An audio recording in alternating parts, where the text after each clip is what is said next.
Nice, Brendo. VEXILAR magic. Oh. Is it big? Oh, I don't know. That seems big. Don't reel too fast. That's actually a big fish. Oh, man. That might be.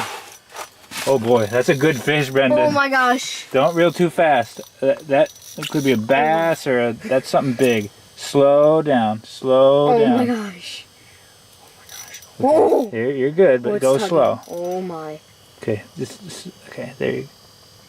I don't know which way is it. Okay, keep slow. Is it still there? Uh-oh, it's there, but it might. Oh shoot, it's VEXILAR. Hold on. Here it is. Oh. Here it is, Brendo. Look at that. What is that? What is that? That's a largemouth bass. What? Now let's get that thing off the VEXILAR before it slides in. Okay, you did good. The amazing largemouth bass. Nice. Gone. Good release. What do you say, Brendo? That was a good fight. Well done. And I won. Oh. Whoa. Let's get the VEXILAR out. No. Oh. Whoa, Brianna. Don't worry about that. That's my line. That's fine. Nice fish. Whoopie doobie. Holy cow. That's not a bass. I thought it was a bass, but yeah, there's something. We only moved just a little ways from where we were, and we're into hogs. I'm eating that one. That's mine. Yep. Well, the snow. Keep reeling. What? Good job, Linz. Whoa, Linster, Dinster, do. What do you think, Linz? I keep the door shut. Good job. Back up. Nice. Fish and hot dogs. All right, let's go get down, get another one. All right. We got set up, and I think we spooked him a little bit, but look at that pig. Nice job. Okay, we got hot dogs, and we got fish on the screen. We got another one. All right, we got a waiter. And we got a hot dogs. Fresh caught. Whoa, nice fish. She caught a double, Uncle Roger. You got a double? All right, we're into them now. Yeah, they're coming. Nice. So this is eating on the run, and so are the perch. This kind of They're not. We don't have any more. this kind of snow. Well, we got another batch coming. Yep. This kind of snowy day. This is the middle of the day. Usually perch don't really hammer. I like that. Oh, there's a hit. Nice, nice, nice. I'll take it. Nice. Holy cow. This kind of middle of the day run when the barometric VEXILAR pressure is out. low with the snow. You got it. Yeah, they are stacked. Nice. Wow. Nice work, Brendo. That's a nice fishy. That is a nice fishy, and that one's biting on a black tungsten with a piece of black plastic and a grub. Huh. But they are biting like crazy. The people are eating hot dogs and the perch are eating grubs. Oh, look at how high wow, up they that's are. a lot of perch. Why aren't they biting? Wait, what? Are they back? There is a lot of perch. Did you get a bite? Yeah, you got fish. Whoa, You got all fish, that. fish. Come on. See what she's got here. Oh, there. Wow. Stacking up. Oh, they're stacking up to there They're now. shooting way up there, Yeah, Raj. Whoa. this is a low barometric pressure run. Oh, there's the fish. Get him. Oh, dear. Oh, that's our catch and Oh, release he's one. off. All right, what happened while all the adults were out of the shanty? I was looking at the screen and I was waiting for a very long time actually. And then I saw the big fish and he was looking for a long time and I kept moving it and it was trying to follow it. And then he just got it and I was thinking I didn't have him. But I guess I did have him, so I reeled him up. Nice work. And there he is. Yeah. Oh yeah. Okay. So we got a sideshow. Perch versus. Perch versus minnow. Oh, he's back. And get him! Reel him! Reel him! Woohoo! Keep reeling! Keep reeling! That was pretty cool, Layla. Whoa. What do you think? Where is he? Where is he? Where is he? Oh boy! Oh boy! Oh boy! There he comes! There he comes! It's a big one. Nice! Hey, that's nice. What do you say, Layla?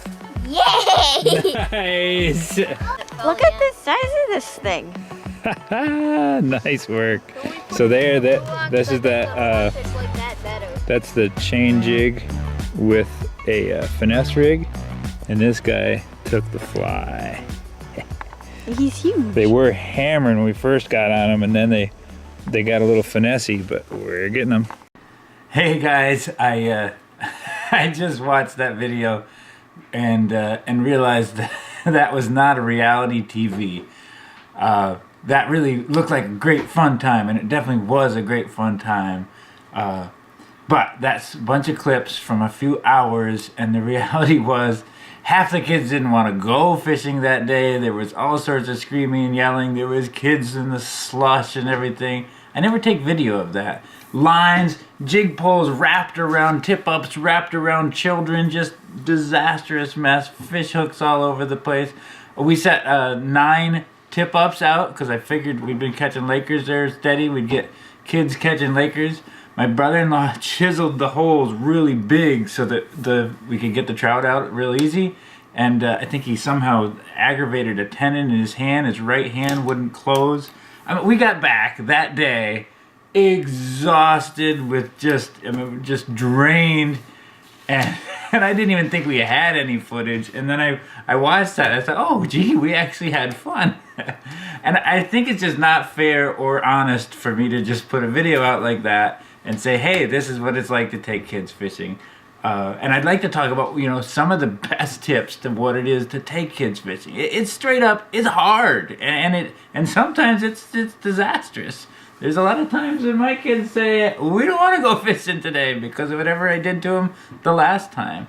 There's a couple things that I think make fishing, particularly with kids, better. The first one, plan ahead, big time. Like, you want to actually go to the spot without kids quite often if you possibly can. Fish there, or send one of your friends there and fish there. Kind of figure out where the fish are. Make sure that the ice is safe, that there's not a bunch of slush, that the access is good. And look at the weather, and be willing to make the call. Like, we were gonna go there the day before, and between the weather and the timing, we just called it the day before and went the following day. Fortunately, it's a vacation week, so we had the time to do that. Planning ahead is a big deal. Bring food.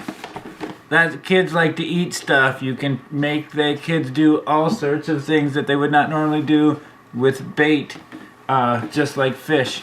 So we bring all sorts of food. We brought hot dogs. We brought the hot chocolate and everything. You never know, the fish may not be biting, but kids, our kids anyways, love camping.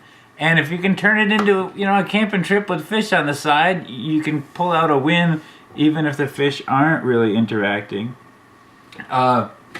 This toilet seat, I'll put an Amazon link to this down below in the description. That makes a big difference. You can mount this thing right on top of a bucket. You can set up the fold-over shanty or some sort of shanty, and you got a private place for people to go pee. If it's a number 2 situation, you can put a garbage bag in there. That's gross. So having some sort of a facility, especially for some reason we have a gazillion girls, having some sort of facility to just go pee makes it a much better situation too. Set your expectations differently. You don't want to be like, I'm going to take 10 kids fishing and we're going to each catch our limit. That's just not reality. It's not worth it, and it's going to set you up for, if you just hope that either each kid gets a fish or they at least get to see what the fish look like, that can be a win. And it doesn't take, kids don't need a 10-pound fish. A lot of kids, I've had great times with kids when we were only catching 5-inch perch all day long. That was one trick too. The fish were biting out there, as you can see. But it's still not that simple. The bite is tiny. Kids are wearing mittens. And it can be frustrating fishing the way I normally would with a tungsten or a chain jig. And what we found is we switched over to the sideshow with the minnow underneath and the bobber. Kids love watching the bobber. And it's kind of like training wheels. It takes a lot of the skill side out of it. You just watch it. I tell them if you see it bounce, don't do anything. You see them sink it, that's when you set the hook and reel. And they were getting a lot more success. And they like that one, Layla was able to do it totally by herself, which is pretty significant. And you really need to, you got to pray for patience before you even go out there, to set your own mind in the right place to say, I'm going out there to give these kids a good time, and if I am set, if I have set my mind in the right place and set my objectives in the right place, all the kids and the adults can have a better time. My neighbor, when I grew up, I had a neighbor named Fred. He was in his 60s when I was probably 8 or 10 or so, and he didn't have grandkids. He was so excited that he could take me fishing, and I will never forget those times. I don't really remember the fishing hardly at all. I really don't. He had a rowboat. He would take me out in the rowboat. We would drop anchor in exactly the same place every time, whether there was fish there or not. And we would sit there and watch the mornings rise, watch the seagulls fly by, and he'd say something like, "Oh, tell me any of your thoughts or concerns." And I did. I had a therapist at the age of 8. But I learned so much. The guy had lived quite a rich, full life. He had a lot of wisdom, which he was able to impart to me in that environment that you couldn't get somewhere else, sitting there in that rowboat. And the fishing was a very small part of that, though it did somehow still get me addicted completely to fishing. And I really have a passion for taking people out and getting them hooked into the idea there is a thing there that is worth doing. Right, guys? Yes. So thank you so much for watching. And I'm sorry that looked fake and better than it really was. But please take the time, take your kids, find some kids, take them fishing. It is hard, but it is worth it. And we will see you in the next video. Please like and subscribe too, and share it with any other friends or people with kids, right? Go!